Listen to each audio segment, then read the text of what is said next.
যারা ঠকেছ তারাই এখন আমার ভিডিওটা দেখছো। যদি না ছ্যাঁকা খেতে প্রেমে, তাহলে আমার ভিডিওটা থাম্বনেল দেখে ক্লিকও করতে না। কি ঠিক বলছি তো? আজকের কথা বলবো সম্পর্ক নিয়ে।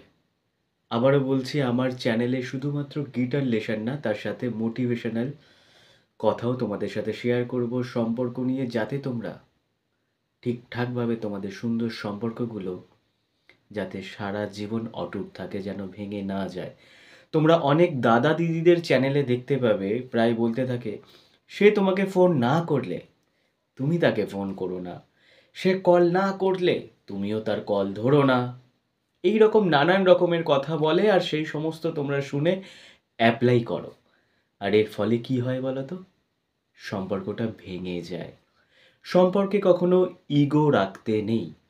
ইগো শব্দের ইটাকে স্কিপ করো অ্যান্ড গো, এগিয়ে যাও।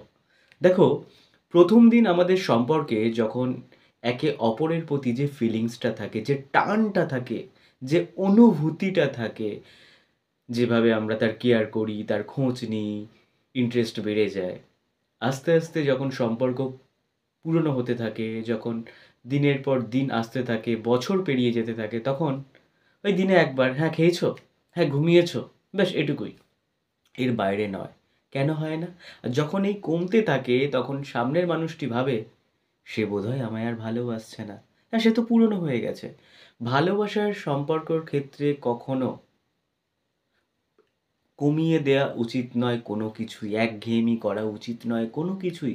অর্থাৎ প্রথম দিন যেই রকম ফিলিংস ছিল, দ্বিতীয় দিন যেন তার প্রতি আরও ফিলিংস থাকে, আরও যেন তাকে মনে করো। ভালোবাসার রং যদি ফিকে হয়ে যায়, তাহলে ভালোবাসার সম্পর্ক কোথাও থেকে একটু একটু করে মরে যায়। তখন সামনের মানুষটি ভাবে সে তো বদলে গেছে, সে তো আমাকে আগের মতো খোঁজই নেয় না, তার কি এখন আর আমাকে ভালো লাগছে না? তখন সে বদলে যায়। কাউকে ভালোবাসো মাইন্ড থেকে নয়, মন থেকে ভালোবাসো। অর্থাৎ হার্ট থেকে ভালোবাসো, বাই হার্ট থেকে। সে ফোন করতে পারছে না হয়তো, তার পজিশন এমন সিচুয়েশনে আছে, সে কোনো কারণে সত্যি ব্যস্ত হয়ে পড়লো, তাই করতে পারলো না। তা বলে তুমি ফোন করবে না, তুমি সেই জন্য রাগ দেখাবে, বসে থাকবে, ও করছে না আমিও করছি না, এমনটা নয়। বরং তাকে ফোন করে জিজ্ঞেস করো সে কি করছে, একটা টেক্সট করো, তুমি ফ্রি হলে আমাকে ফোন করো। যদি দেখো যে সে অনলাইনে আছে, তোমার টেক্সটে রিপ্লাইও দিচ্ছে না, তার মানে এটা ভেবো না যে সে অন্য কারোর সাথে প্রেম করছে। অনলাইনে নানান রকম কাজ হতে পারে। কেউ কোনো জিনিস, কাজের পিডিএফ কপি সেন্ড করছে, কোনো ফটো সেন্ড করছে, সেটা করতেই ব্যস্ত। এটা ভাবো। অনলাইনে থাকা মানেই ফেসবুকে আছে, হোয়াটসঅ্যাপে আছে, রিপ্লাই দিচ্ছে না মানে তার মানে অন্য কারোর সাথে প্রেম, এই ব্যাপারটা নয়। আর একটা কথা, নিজের ভালোবাসার মানুষের কথা কোনো মানুষের সাথে শেয়ার করো না। তুমি তোমার বন্ধু বান্ধবকে আপন ভেবে তোমার গার্লফ্রেন্ড বা বয়ফ্রেন্ডের কথা শেয়ার করছো, সে শুনছে, শুনে হয়তো বললো হ্যাঁ জানিস তো মনে হয় প্রেম করছে। হয়তো দেখা গেল সে তোমার ভালো চায় না, এমন কিছু কিছু কথা তোমার কানে বিষ ঢেলে দিল, সেই বিষ কখনো বেরোলো না। একটা বাংলায় কথা আছে, তোমাকে যদি খাবারে বিষ মাখিয়ে খাওয়ায়, সেই খাবারটা খেয়ে তুমি বেঁচে যেতে পারো, সেই খাবারের বিষটা খেয়েও। কিন্তু কেউ যদি তোমার কানে বিষ ঢালে, সেই বিষ কিন্তু যতদিন বেঁচে থাকবে ততদিনই তোমার শরীর থেকে বেরোবে না। অর্থাৎ আমরা ভুল মানুষের কথাগুলোই না বেশি বিশ্বাস করে ফেলি, বেশি নেগেটিভিটি নিজের মধ্যে নিয়ে ফেলি। এর ফলে কি হয়? সুন্দর সম্পর্কগুলো ভেঙে যায়। যাকে তুমি প্রাণের বন্ধু ভেবে সবটা শেয়ার করছো, এমনও তো হতে পারে সে মুখে হাসি হলেও সে ভেতরে ভেতরে তোমার খারাপ চায়। তাই নিজের ভালোবাসার মানুষের কথা কারোর সাথে শেয়ার করো না।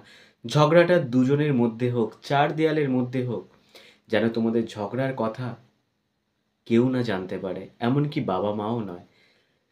চার দেয়ালের মধ্যে চোখের জল ফেলো, যখন দরজা খুলবে সেই দরজায় যেন তোমার মুখে হাসি থাকে।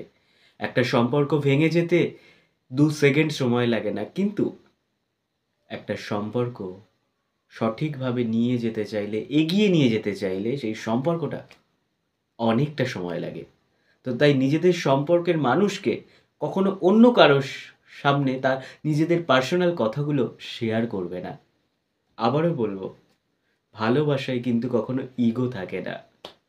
যদি দেখো যে সে একেবারে ইগনোর করছে, তোমাকে সময় দিচ্ছে না, জানতে চাও, জিজ্ঞেস করো। যদি সত্যি মনে হয় যে সে তোমাকে সময় দিচ্ছে না, ইগনোর করছে, তখন তুমি সেখান থেকে বেরিয়ে আসো।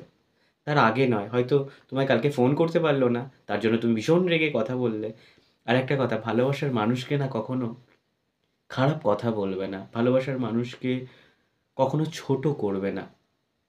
তাহলে আমাদের কি বলতো, সুন্দর কথাগুলোর মাঝে না আমরা খারাপ কথাগুলোকে বেশি মনে করি। আর আরো একটা কথা বলবো, প্রতিটা মানুষের মধ্যে খারাপ ভালো দুটো দিকই থাকে। তাই তুমি শুধুমাত্র তার ভালো দিকটাকে অ্যাকসেপ্ট করবে, ভালো গুণগুলোকে নেবে। আর মানুষটার কয়েকটা খারাপ গুণ আছে, খারাপ দিকগুলো আছে, সেগুলোকে অ্যাকসেপ্ট করতে পারবে না। এটার মানেও কিন্তু তুমি তাকে ভালোবাসোনি। ভালোবাসতে গেলে তার ভালো গুণ এবং খারাপ গুণকেও অ্যাকসেপ্ট করতে হবে। ঝগড়ার সময় যদি ঝগড়া হয়, ঝগড়ার সময় ভালোবাসার কথা, ভালোবাসার মুহূর্তগুলোকে মনে করবে। তাহলে দেখবে সম্পর্কটা ঠিক হবে এবং নিজেদের ঝগড়া নিজেরা মেটাবে। কোনো বন্ধু-বান্ধব, ফ্যামিলি কাউকে নয়। যাদের কাছে তুমি নিজের ভালোবাসার মানুষের কথা, ঝগড়ার কথা শেয়ার করবে, মনে রেখো তোমার ভালোবাসার মানুষটি তাদের কাছে সবার কাছে ছোট হয়ে যাবে। তুমি কি চাও তোমাদের ভালোবাসার মানুষের সম্মানটা মাটিতে মিশুক? চাও না তো? তো আজ এই পর্যন্ত। চ্যানেলটা ভালো লাগলে অবশ্যই সাবস্ক্রাইব করে পাশে থেকো। তোমাদের সম্পর্ক খুব ভালো থাকুক। এই চ্যানেলে গিটার লেসন এবং মোটিভেশনাল স্পিচ তোমাদের জন্য থাকবে, যাতে তোমাদের সম্পর্ক এবং গিটারও যাতে খুব ভালোভাবে শিখতে পারো।